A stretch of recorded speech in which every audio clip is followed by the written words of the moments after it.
Reunir, restaurar, conservar, rescatar del olvido, preservar la gran historia y las costumbres más cotidianas. Detrás de cada colección hay una sensibilidad especial, sentido del deber, constancia y un mar de anécdotas e historias dignas de escuchar. Bienvenidos a Todo Colección, el podcast de los muy ilustres coleccionistas. Cuanto menos comprendemos el presente, miramos con más interés por el retrovisor de la historia. La afición por la historia en estos días de promesas tecnológicas y futuros distópicos nos da cierta confianza y aplomo para afrontar los retos del día a día. Ya sea historia antigua, moderna o contemporánea, su estudio sirve para hacernos a la idea de lo que depara el futuro de nuestros descendientes, incluso con optimismo.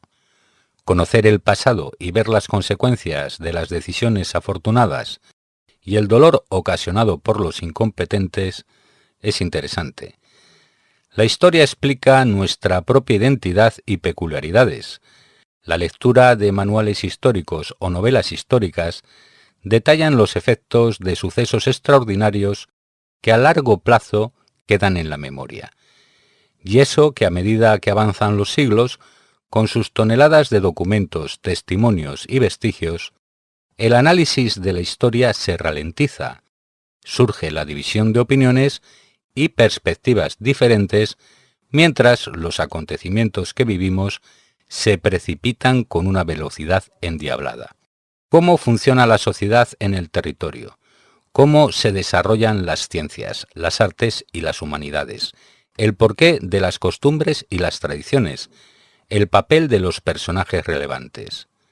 Los protagonistas de los cambios y sus aristas. Hombres y mujeres que pensaban diferente y que nos han conformado el pensamiento actual. Lo que es evidente es que las nociones de historia nos ayudan a pensar, a advertir. En definitiva, aceptarnos como individuos, como gente de bien, sobre todo aquí en Todo Colección, donde viven los recuerdos. Estás escuchando Todo Colección, el podcast de los muy ilustres coleccionistas.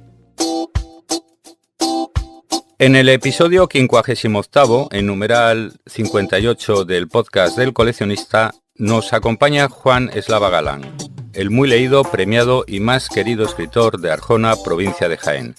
Su obra literaria va camino de los 100 títulos publicados a una media de 2 libros al año desde 1975.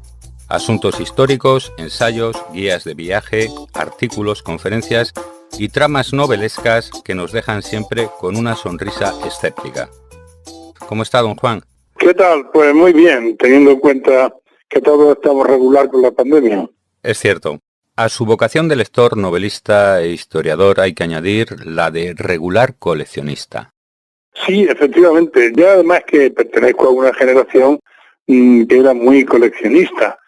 Yo recuerdo que ya en mi infancia, en mi pueblo, pues coleccionaba lo que se podía coleccionar entonces, ¿no? Que eran cromos y también argumentos de películas, estos pequeños anuncios, carteles de mano que entonces había y que ya han desaparecido desafortunadamente. ¿Qué fue antes, la afición a la literatura o al coleccionismo? Yo creo que fue el coleccionismo, claro. Yo todavía, cuando empecé a coleccionar en mi infancia, no sabía que existiera la literatura. Usa muchos objetos físicos, referencias, vamos, si se monta una atmósfera para ambientar la estancia mientras escribe sus historias. No, la verdad es que no. La verdad es que yo sé que hay compañeros míos que les gusta tener delante pues la pistola, la pitillera, la pluma que utiliza su personaje, pero no. Yo en ese sentido no me apoyo en nada, digamos, solo en la imaginación. ¿Para cuándo un título sobre el coleccionista escéptico? Pues no es mala idea. Yo creo que sí, que la maduraré a ver si sale algo. Historia, política, sexo, cocina y religión. Son ingredientes habituales en su producción literaria. Sí, efectivamente, porque bueno, es decir, la literatura se basa en la vida, ¿no? En la experiencia, en lo que uno ve, en lo que uno lee, en lo que uno viaja, y obviamente entra ahí todo, ¿no? La política, la historia, el sexo, la cocina, todo, ¿no? Es decir, la imaginación casi que es lo de menos, ¿no? Lo que más importa es pues la vivencia que tiene el autor. La Guerra Civil Española. Saco de contexto lo de ni vencidos ni vencedores, descendientes de vencedores y vencidos. Aún así, ha escrito una historia de la Guerra Civil que no le va a gustar a nadie. Y menos mal porque ha sido un éxito de ventas. Sí, efectivamente, la escribí entre otras cosas porque mis dos hijas, que entonces eran pequeñas y vivían en Italia, pues no sabían comprender que un abuelo suyo hubiese sido del bando nacional y el otro del bando republicano, cuando a ellas lo veían a los dos bondadosos, los querían. Entonces yo escribí ese libro especialmente para ellas, para enseñarles lo que fue la guerra civil, ¿no? Después le ha servido al parecer a mucha gente, de lo que yo me estoy muy orgulloso. ¿Y La mula? Bueno, la adaptación de esta novela al cine tuvo sus más y sus menos con el director. Con terquedad se sacó el asunto adelante. El director tuvo diferencias con la productora española, el director era Michael Radford, en inglés, y hubo sus diferencias. Él no quiso filmar al final la película, se retiró cuando faltaban 2 días de rodaje, o sea, ya virtualmente estaba hecha por él, ¿no? Yo nunca he entrado en eso porque he tenido amistad tanto con el director como con la productora, ¿no? Pero al parecer los tribunales le han dado siempre la razón a la productora española. Seguimos con La mula. Se tomó muy en serio la ambientación y en especial los astrosos uniformes y los elementos gráficos, los documentos, letreros, los carteles, la ambientación, el vestuario. También se empleó en la dirección artística. Claro, todo el equipo de producción y de dirección eran británicos y no tenían mucha idea, no entendían que, por ejemplo, que los carros de combate españoles no llevaran insignias, cosas que en su ejército son imprescindibles. Entonces, ni entendía muchas cosas de los uniformes, del hecho de que la gente no fuese estrictamente uniformada, sino que alegremente se ponían el jersey que le había tejido la novia, etcétera, ¿no? Entonces, digamos que yo tuve ahí mucho que ver en la ambientación de la película, en los carteles, en todo eso, para que la cosa quedara convenientemente creíble, ¿no? Y posiblemente en algunas cosas es la película más creíble sobre la guerra española. Por ejemplo, los uniformes se enviaron a China para que los envejecieran, porque como la película transcurre ya al final de la guerra, ya se supone que los uniformes no pueden verse tan nuevos como se suelen ver en las películas, sino que han pasado 3 años de batalla. Así es que todo eso se hizo minuciosamente y muy bien. Si eres coleccionista, caerás en nuestras redes. Sigue la actualidad y los lotes más curiosos en los perfiles de Todo Colección en Facebook, Twitter, Pinterest, Instagram y canal YouTube de Todo Colección.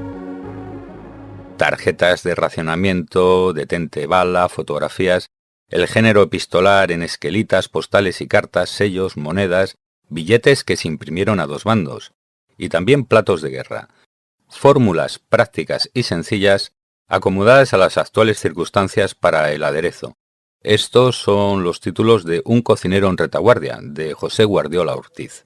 Bueno, una de las cosas que yo colecciono, en cierto modo yo me siento que rescato cosas del olvido, ¿no? Cosas que son importantes.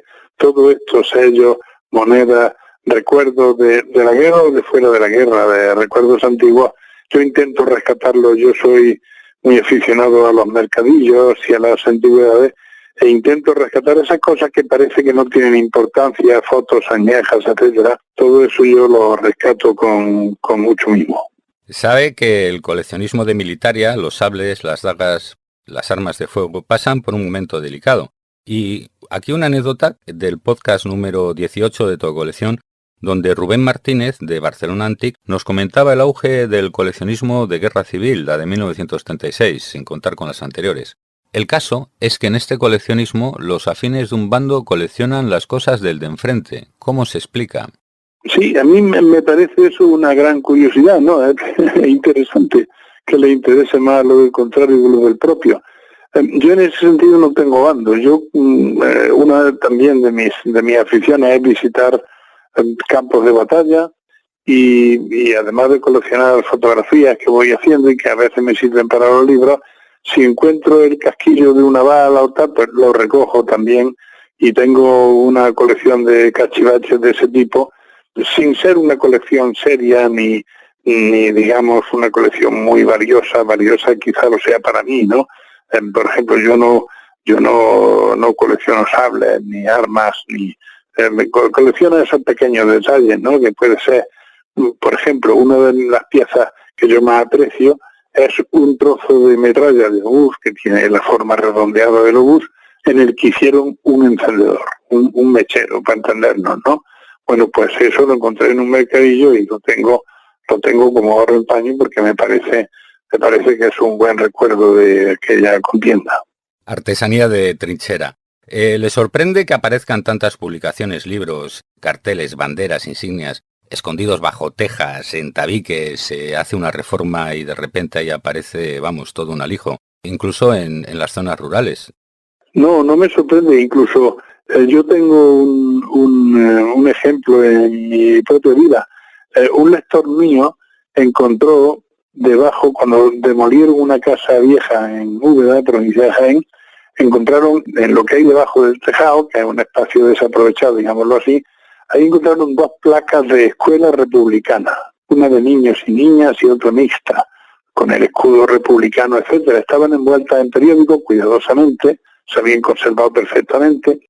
Una se la regalé a Muñoz Molina, que además es de Úbeda, y la otra me la quedé yo. Bueno, pues de estas cosas de la guerra, que de pronto, después de perder el bando republicano, pues cualquier cosa relacionada con el bando republicano parecía que se había vuelto peligrosa, y por lo tanto había que esconderlas, ¿no? Entonces sí, me explico perfectamente que se encuentran ahora estas cosas. En la mayoría de sus libros ilustra sus escritos con fotografías y viñetas que poco tienen que envidiar al Celtiberia Show de Carandel. ¿Nuestra historia supera a la comedia? Yo creo que más bien nuestra historia es una tragicomedia, que a veces tiene tonos incluso bufos, ¿no? Sí, efectivamente, en todas estas cosas y en todo este coleccionismo a veces se refleja muy bien lo que es la sociedad española, ¿no? Yo intento por eso recuperarlo en mis libros, porque mejor que dar una larga explicación sobre algo, tú pones una estampa, y por el texto de la estampa pues sacas lo que era la mentalidad de la época. Entonces, en ese sentido, yo tengo también un libro que es de recortes de periódicos, de fotografías, de publicidad, ¿no? Es decir, un libro, el tipo de libro de recuerdos que se hacía antiguamente, y que recoge todo eso, sobre todo de la época del postfranquismo. Y lo de Nicholas Wilcox, el presunto ornitólogo británico retirado que encandila a las señoras lectoras. Nicholas Wilcox es autor de una entretenida e hilarante trilogía templaria que algunos lectores toman por ensayo. A mí me ha sorprendido mucho que una cosa que es mero producto de mi imaginación la hayan tomado por ensayo e incluso crean que es histórico, ¿no? Por una parte me halaga, pero por otra parte me preocupa por lo que tiene, digamos, de absurdo, ¿no? Que estas cosas las tomen como que son ciertas, pero bueno, se ve que la novela es creíble en ese sentido, ¿no? Será porque usted tiene algo de estrella de rock. A los auditorios en los que dicta conferencias, para encontrar asiento hay que acudir como mínimo con 20 minutos de antelación. Y son todo un espectáculo. En ocasiones se le aparece en caballeros templarios. Bueno, como he escrito unos cuantos libros sobre templarios, obviamente alguna vez estas sectas neotemplarias que surgen ahora se han interesado en lo que yo escribo, ¿no? Yo les digo con toda la amabilidad del mundo que me han interesado en un momento como historia, que son parte de la historia, evidentemente, pero que todas estas imaginaciones que se ponen encima de ellos y que en parte también he inventado yo como novelista, ¿no? Pues que no tienen nada que ver con la historia es cierta, claro. Más que el oro templario, en todo colección nos interesan los tesoros de Juan Eslava Galán, si son confesables. Algún esboto o idolillo íbero, algún denario, maravedí, real de A8 suelto, por eso de su querencia a la arqueología. ¿Ha encontrado algún lote singular en todo colección? Pues sobre todo en todo colección. A veces he comprado algún objeto pequeño, pero casi siempre lo que he comprado son libros. Lo que encuentro son libros de estos que son ya que ya han pasado, libros antiguos que ya son inencontrables en librería y que sin embargo de vez en cuando aparecen en Todo Colección. Freud, al final de sus días, comentaba que había leído más acerca de la arqueología que de psicología y relacionaba el coleccionismo con la fase anal, por eso de la retención y acumulación. Bueno, yo creo que Freud también a veces exageraba, ¿no?, en sus planteamientos, pero no sé, yo creo que los coleccionistas somos gente normal, que tenemos esa afición que no le hace daño a nadie y sin embargo contribuye a rescatar cosas del olvido y a legarlas a las generaciones que nos siguen, ¿no?, lo cual es un aspecto positivo del tema. ¿Cuánto vale? Sigue la cotización de tus tesoros con Orientaprecios, la mayor base de datos para aproximarte a la tasación de lo que compras, vendes o subastas. Orientaprecios de Todo Colección, solo para usuarios registrados. Sus obras son muy populares en Todo Colección. Le puedo decir que sus ventas casi doblan a los títulos en oferta. Es decir, que una vez se compra su libro se desprenden poco y menos si están dedicados. Por una primera edición de En busca del unicornio y otra de Los años del miedo se piden nada más y nada menos que 450 euros por libro. Sí, esto claro es propio de los coleccionistas avesados, porque esos libros se siguen publicando cada pocos años, es decir, que no dejan de estar en el mercado, pero claro, el coleccionista quiere la primera edición, yo lo entiendo. Por eso le propongo un concepto con retranca para sus firmas de libros, algo del tipo con mucho afecto para que lo vendas en Todo Colección. Las firmas se cotizan mucho, ahí se lo dejo. Bueno, no es mala idea, aunque yo también tengo en la memoria el caso que le ocurrió a un amigo mío que estaba firmando en unos grandes almacenes y la señora a la que le había dedicado un libro pretendía que el libro que ya estaba dedicado por el autor debía de tener un descuento, debía de valer menos por llevar la firma del autor, así que hay gente para todo. En efecto, ¿cuántos volúmenes tiene su biblioteca y si los marca con eslibres? Pues mi biblioteca llegó a tener en algún momento 10.000 libros, pero después hice 2 lotes en una mudanza. Hice 2 lotes, uno para la biblioteca de mi pueblo, Arjona, provincia de Jaén, y otro para el Instituto de Estudios Jienenses, que es donde yo he legado también mis manuscritos, etcétera, ¿no? Entonces ahora mismo en casa pues puede que tenga 1.500 libros, no creo que tenga más. Y efectivamente me fabriqué un ex libris, pero curiosamente no a mi nombre, sino al nombre de Wilcox, de mi alter ego inglés. El ex libris es una escena en que se ve Sancho Panza un poquito perdido en la imprenta esta de Zaragoza que aparece, de Barcelona que aparece en El Quijote. Qué interesante. Cursos de verano en la Universidad Internacional de Andalucía, en la UNIA, en la sede de Baeza, del 23 al 26 de agosto se imparte el curso Eslava Galán, el unicornio encantado.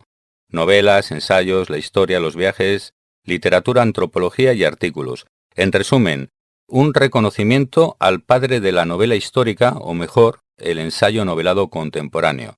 Están abiertas las inscripciones y solo hay 40 plazas. Que en fin, yo me siento muy honrado obviamente porque me dediquen ese espacio y me sentiré incluso más honrado si se cubren algunas de esas 40 plazas. No le quepa la menor duda. Recetas prácticas adaptadas a las carestías es lo que presentaba un cocinero de retaguardia en 1938. Platos de guerra. Se lo comento por lo de tumbaollas y hambrientos. Los españoles comiendo y ayunando a través de la historia. Antes le mencionaba lo de los platos de guerra y de la gastronomía. ¿Tiene algo en mente? Pues ahora no. He escrito un libro de recetas con mi hija. He escrito una historia sui generis de la gastronomía española y bueno, me interesa mucho el tema, obviamente, pero por ahora no tengo nada en mente de continuar con esa saga. Yo no sé si somos conscientes, si en la sociedad somos conscientes del impulso que ha dado su generación a la modernización de España. En los años 70, la mitad de España estaba sin electrificar y lo del agua del grifo era un puro lujo. Ahora somos líderes en muchas modernidades, fibra óptica, estamos al día en telefonía 5G, de autovías y aeropuertos vamos bien servidos. Aún así, las nuevas quintas creen que somos tercermundistas y al fondo no sé si estarán los planes de educación. Efectivamente, estamos haciendo planes de educación cada 2 o 3 años, lo cual es una barbaridad, porque un plan de educación debería de durar por lo menos 20, que es lo que puede durar una generación estudiantil. Cada plan de educación que se hace es peor que el anterior, y luego eso explica también las grandes carencias que existen en la sociedad española, que todo esto se basa en la educación. Efectivamente podemos estar en fibra óptica, en aeropuertos, en trenes y en todo eso de alta velocidad, podemos ser muy destacados, pero después sigue habiendo grandes carencias dentro de la sociedad española que convendría. Por ejemplo, una de las carencias o de los excesos es que tenemos el doble de políticos que Alemania con la mitad de población. Evidentemente, eso es una anomalía que nos está costando el dinero y la salud, no solo económica, sino también política. Una reflexión cargada de sabiduría. Llega el minuto de oro, el del consejo para el coleccionista, todo suyo. Bueno, pues yo a los coleccionistas siempre a los que empiezan, obviamente, porque hay muchos que saben más que yo, siempre les digo que no hay que obsesionarse con la pieza que te falta, ¿no? Sino que de algún modo, con dinero se consigue todo, evidentemente, ¿no? Pero la ilusión está en conseguir las cosas no necesariamente comprándolas, ¿no? Sino encontrándotelas en los lugares donde te las puedes encontrar, en mercadillos, en jumble sales, como hacen los ingleses y ya se empieza a hacer en España, ¿no? Esa es la ilusión, ¿no? Ver eso que te falta o eso, y al mismo tiempo también conocer sobre lo que estás coleccionando, es decir, informarte, porque el coleccionismo es también cultura y es una faceta muy importante de la cultura. Yo recuerdo, yo coleccionaba sellos desde mi adolescencia, y eso, cuando estudié Historia del Arte, me permitió, habían salido series de Velázquez, de Murillo, de Zurbarán, pues me permitió ya de mano, antes de dar la clase, yo conocía los cuadros que mis compañeros, por ejemplo, no conocían, ¿no? Así es que yo me quedaría con esa idea de que el coleccionismo es cultura. Un concepto en el que ahondó nuestro muy querido Luis Alberto de Cuenca. Muchas gracias por atendernos en el podcast del coleccionista. Ha sido un privilegio que haya compartido su tiempo, paciencia y sabiduría aquí en el podcast de Todo Colección. Muchas gracias. Ha sido un placer. Muchísimas gracias a ustedes. Estás escuchando Todo Colección, el podcast de los muy ilustres coleccionistas. Y no te vayas todavía, no te vayas por favor, que ahora llega Rosalía con las noticias más históricas de Todo Colección. Libros, sellos, monedas, cromos, juguetes, antigüedades, arte. ¿Y tú qué coleccionas? Juan Eslava Galán es uno de los escritores que enganchan y que han contribuido al auge de la novela histórica. Cuenta con un número de obras y de lectores que no para de crecer. Esto se aprecia en el catálogo de Todo Colección, donde el autor jienense cuenta ya con más de 1.100 lotes a la venta. Y es que son buenos tiempos para la novela histórica. ¿Quién no ha oído hablar de obras como Oh Jerusalén, Yo Claudio, Quo Vadis, Memorias de Adriano, El nombre de la rosa o La risa del diablo? Todas ellas consideradas auténticos bestsellers. Según la publicación 20 Minutos, las novelas históricas más vendidas en abril, donde el Día del Libro jugó un papel fundamental, fueron Las tinieblas y el alba, de Ken Follett, Línea de fuego, de Arturo Pérez Reverte, líder de ventas en el mes anterior. Le siguen Allí donde nace el día, de la alemana Sarah Lark, Frida y los colores de la vida, de Caroline Bernhardt, y La travesía final, de José Calvo Pollato, su segunda novela sobre la figura de Elcano. Por temáticas, pocas sorpresas. La Edad Media y el siglo XX son las protagonistas. Todos estos bestsellers actuales los puedes encontrar ya a la venta en Todo Colección con decenas de ejemplares disponibles. Pero si un libro histórico ha hecho historia en Todo Colección, es sin duda un ejemplar de las Crónicas de Nuremberg, vendido en octubre de 2020 por la astronómica cifra de 51.000 euros, el libro más caro vendido hasta el momento en el portal. Este ejemplar fue impreso en 1493 y contiene 1.804 grabados reproducidos a través de 645 planchas xilográficas. una compilación de historia universal que recoge todos los sucesos del mundo hasta su tiempo y que suscitó un interés especial, entre otras cuestiones, por la belleza de sus imágenes. Y es que, como publicaba La Vanguardia el pasado 1 de junio, el lenguaje visual gana terreno al escrito y los libros de historia se ilustran cada vez más para atraer la atención de los lectores jóvenes. Pues hasta aquí el episodio de hoy. Gracias por estar ahí. Si dejas un comentario y le das al me gusta, estupendo. Y si te suscribes a nuestro podcast, fenomenal. Ya sabes que es fácil, gratis y libre de impuestos. Si quieres participar, solo tienes que enviarnos un email a comunicación@todocoleccion.net. Insisto una vez más en que te cuides mucho y te recuerdo que con el servicio de envíos de Todo Colección, todo es más fácil, económico y sencillo. Aquí, a pie de micro, te habla Ignacio del Valle. Nos vemos, nos escuchamos en el próximo episodio de Todo Colección, donde viven los recuerdos más históricos. ¡Feliz semana! Fin de la cita. Hasta el próximo episodio de Todo Colección, el podcast de los muy ilustres coleccionistas. Seguimos en contacto en el Facebook, Twitter, Pinterest, Instagram y canal de YouTube de Todo Colección.